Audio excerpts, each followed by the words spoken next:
Quality Productora presenta un resumen de toda la actualidad agropecuaria en Canelones. Más Agro. Conduce Oscar García. Estreno miércoles por A+B. Si pasa en el campo, está en Más Agro.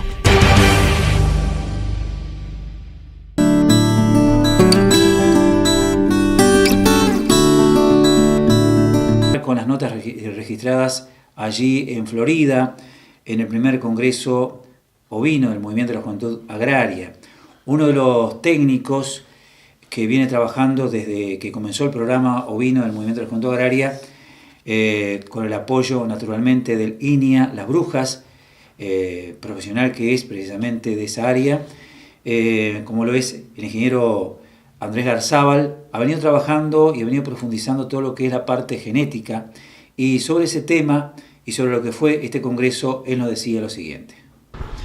Andrés, bueno, un congreso con buen marco de jóvenes, ¿no? Un congreso con muy buen marco de jóvenes, un primer congreso del Movimiento de la Juventud Agraria, del Congreso Ovino del Movimiento de la Juventud Agraria, algo que cuando empezamos con todo esto, con todos ustedes, por allá por el año 2008, decía Freddy ahora, recordaba Freddy ahora, no se soñaba que podíamos llegar con esta cantidad de jóvenes involucrados, teniendo la necesidad de organizar este tipo de actividades técnicas y de actividades de intercambio. Y por supuesto que pensando en que esto es solo el inicio y es la base para lo que se viene, que es todavía un impacto mayor. Claro, esto ha sido una experiencia muy importante porque además arranca en Canelones y se expande por gran parte del país, ¿no? Sí, Canelones ha sido un campo de fermentación de todas estas ideas. Al principio fue también con los trabajos que tenemos en la Comisión Nacional de Fomento Rural, pero zonas o localidades con características sociales y económicas como tiene Canelones hay en todo el país. Microzonas donde hay campos chicos y productores familiares que usan como único recurso la mano de obra de su familia y el grado de intensidad del sistema como forma de competitividad hay en todo el país, y el ejemplo creo que lo está dando el movimiento, abriendo clubes como por ejemplo en zonas que parecen tan alejadas como de Montevideo o de Canelones, como en la zona de Tomás Mensoro, pero que todas estas experiencias que se iniciaron en Canelones, después siguieron a Florida y se multiplicaron en el sur del país, también estén llegando al departamento de Artigas, como es el caso de los clubes agrarios de Tomás Mensoro y otros clubes que están abriendo allá en Artigas. Experiencias similares tenemos con la Comisión Nacional de Fomento Rural, donde empezamos también trabajando en Canelones. Hoy solo en Canelones hay 13 sociedades de fomento, pero de un total de 25 sociedades de fomento que hay distribuidas en todo el país: Salto, Paysandú, Tacuarembó, e incluso integraciones con el movimiento, ya que alguno de los clubes agrarios de allá de Artigas se abrió con ovejas, que facilitó una sociedad de fomento de Salto para que pudieran comenzar. Experiencias que son todas lindas y que demuestran que cuando hay integración, cuando hay buena voluntad, cuando hay buenas ideas y sobre todo cuando hay mucho trabajo y de mucha gente, se pueden llegar a concretar cosas que parecen imposibles a veces. Claro, y cuando es un trabajo responsable también, ¿no? Claro, por supuesto. Trabajo responsable de todas las partes, de parte de quienes generan la tecnología, de quienes transfieren esa tecnología, de quienes reciben esa tecnología y quienes organizan.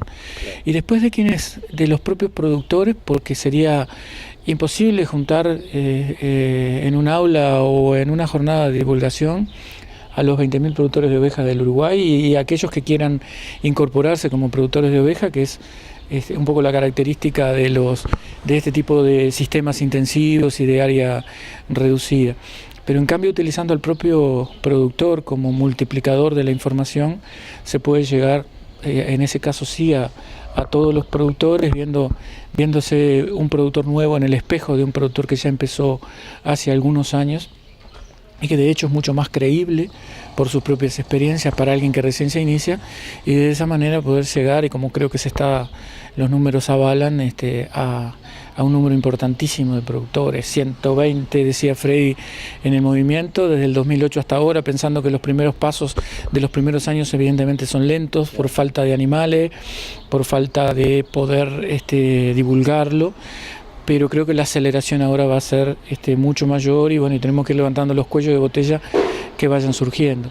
Y también es importante levantar restricciones, como por ejemplo el tema control de depredadores, que como bien decía Freddy Martínez, comenzamos las primeras experiencias pilotos con el uso de perros maremanos desde Iña Las Brujas. Comenzamos con cuatro muchachos del movimiento de la Juventud Agraria, y a partir de ahí empezamos a ver las bondades del tema, las posibilidades que teníamos para dar solución a una problemática que hoy basta prender la radio y poner un programa agropecuario, nos damos cuenta que tienen, yo te diría, un porcentaje altísimo de todos los productores ovejeros del país.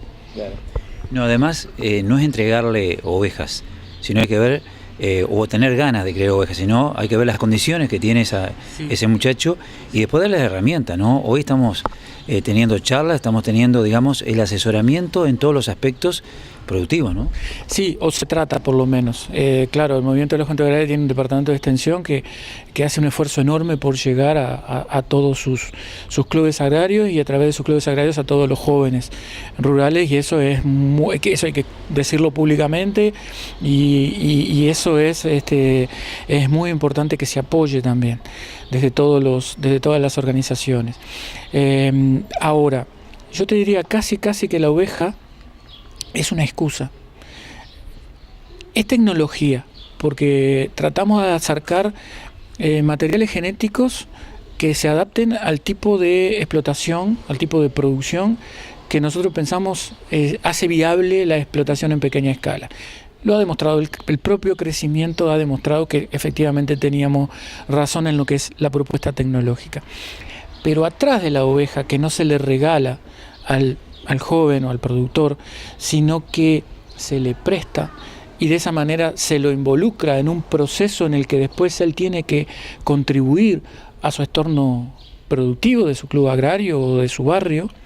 Atrás de la oveja entra la tecnología, atrás de la oveja entra la sanidad, la tecnología de manejo de pasturas, la alimentación, la suplementación y la integración social. No solamente en sus clubes agrarios o con los restos de los jóvenes del movimiento. Integración social que, por ejemplo, se ha visto reflejada en otro de los proyectos del movimiento, como es el tema del plan de nuevos cabañeros, de jóvenes cabañeros, que ha tenido un éxito muy grande y que ha permitido integrar a los jóvenes con otro tipo de productor de prácticamente todo el país. Claro, eso ha sido fundamental, ¿no? Y eso ha llevado a que el joven se entusiasme, ¿no? Y haya hoy una avidez tremenda. Es que no es todo plata, la plata es importante, el resultado económico es fundamental, pero también el entusiasmo que puede generar la integración social y la responsabilidad del compromiso también son aspectos que tal vez no son para un agrónomo, un investigador o actualmente un transferencista. Son aspectos que están relacionados a la cultura. Y hoy no podemos, en ninguno de los estratos, desde la generación hasta la adopción de tecnología, no podemos dejar afuera aspectos relacionados a la cultura tan particular que el Uruguay tiene y a la cultura tan particular que tiene este tipo de productor al cual nosotros hemos llegado con estas tecnologías. Claro, y además la gente se ha dado cuenta que es un rubro que el productor familiar lo puede hacer en pequeña escala, y es un rubro rápido, no es que hay que esperar una vaca 9 meses para que dé un ternero y después 2 años y medio o 3 para que salga el novillo, ¿no? Y eso es eficiencia en un sistema pastoril. Y en un sistema pastoril no hay nada más eficiente que encarnerar una oveja en marzo y vender el cordero en fines de noviembre, principio de diciembre. Eso es eficiencia porque tenemos solamente categorías productivas, eso es eficiencia porque los ciclos son muy cortos, porque podemos además aprovechar 3 aspectos de la especie ovina que son fundamentales en esto, que es la precocidad sexual, para tener solamente categorías que produzcan corderos en el predio, porque podemos aprovechar las ovulaciones múltiples, porque podemos aprovechar la velocidad de crecimiento y los ciclos cortos de los sistemas de producción. Pero además, relacionado a lo primero que tú decías, es que la oveja en general es, yo diría, hoy por hoy el único rubro que no tiene restricciones. No hay ningún campo del país en el cual no se pueda criar ovejas. En campos extensivos echaremos mano a la estrategia de la producción de lana fina. En campos que permitan el grado de intensificación podemos producir cordero, y lo podemos hacer en un campo de 100 hectáreas, de 500, de 10 o de 2 hectáreas. En cualquier no existen campos que no sean aptos para la producción ovina, y además no existen rubros para los cuales la oveja no puede integrarse. Podemos integrar la oveja en la forestación, podemos integrar la oveja con la producción de leche, podemos integrar la oveja, por supuesto, con la producción vacuna, de la que ha ido de la mano siempre, desde que empezó la historia productiva del Uruguay, pero podemos integrarlo también a la agricultura, a la horticultura. Entonces, solo tenemos que adaptar la forma de producir. Sobre todo cuando hablamos de pequeña escala y cuando tenemos que maximizar la eficiencia del sistema productivo con estas estrategias que estamos definiendo hoy, pero que además surgen de todo este intercambio que en este tipo de congresos podemos hacer con las experiencias de los propios muchachos, de los propios productores. Claro, y además ha cambiado los tiempos, ¿no? La dinámica es otra. Sí, cuando teníamos 26 millones de ovinos en el país, se hablaba de la lana. Hoy tenemos 7 u 8, y hoy hablamos de triple propósito. Estamos hablando de la lana, sí, de la carne y de la leche. Sí, tenemos 6 o 7, no 7 u 8.